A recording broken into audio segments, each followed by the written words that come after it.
Saya katakan bahwa banyak orang tua yang berkata ke saya tentang, "Ustaz, anak saya ini agak susah ngafal Qur'annya. Jadi kalau yang ngafal-ngafal gitu anak saya ini agak kurang." Saya sampai hari ini termasuk orang yang tidak terlalu percaya Pak dengan kalimat itu. Saya mohon maaf. Kenapa? Karena banyak orang tua itu ternyata satu tidak kenal anaknya. Tidak kenal anaknya. Yang kedua juga nggak ngerti cara didik anaknya. Itu masalahnya dua itu. Akhirnya dia selalu sudah memberikan vonis. Saya selalu bilang jangan divonis gitu ya Pak Bu. Sudah serahkan aja deh. Katakan bahwa mudah-mudahan dimudahkan Allah, dah selesai. Karena terbukti ada beberapa orang tua yang sudah mengatakan anaknya susah, kok anaknya susah ngapal Quran. Ternyata cuma orang tuanya nggak tahu tadi Pak. Selahnya kayak di mana nggak tahu dia. Kliknya di mana dia nggak ngerti. Oh ternyata anak ini hanya perlu dibelokkan sedikit ke sini. Oh ternyata hanya perlu dikasih alas sedikit begini. Masalah di kita itu kan gitu Pak. Kita anak pengen hafal Quran, udah langsung hafal Quran. Kan nggak begitu.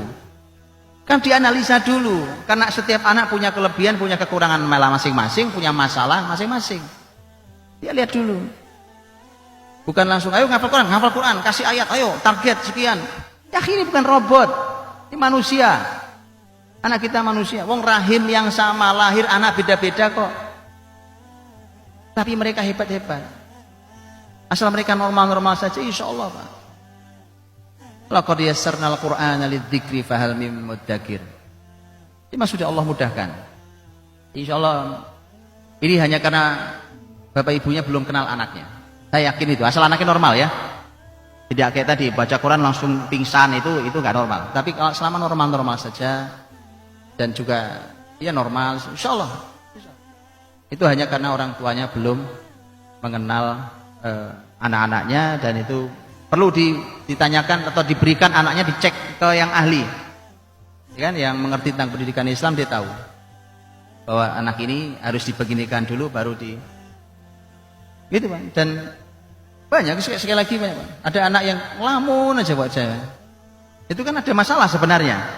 Asal duduk itu sama teman-temannya duduk, dia masih sendiri ngelamun, matanya kosong. Sementara kayak begitu ngafal Quran ya nggak masuk lah. Susah pasti, orang bilang susah. Nah, itu kan harus dicek. Begitu sudah ini jalan, selesai juga, alhamdulillah selesai. Tidak ada masalah. Ya. Bahwa kecepatan anak beda-beda pasti, karena Allah memberikannya beda-beda, tapi yakinlah bahwa Allah memberikan kelebihan juga beda-beda.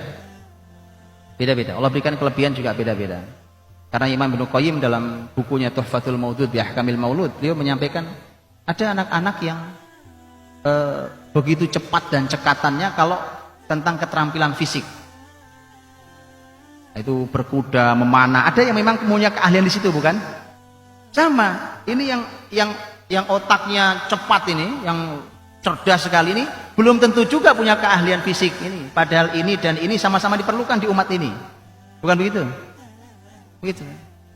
Nah itu, tapi ada standarisasi yang mari kita buat, standar minimal deh, standar minimal. Umat ini setelah itu silahkan mereka hadir dengan kelebihan masing-masing. Wallahu a'lam.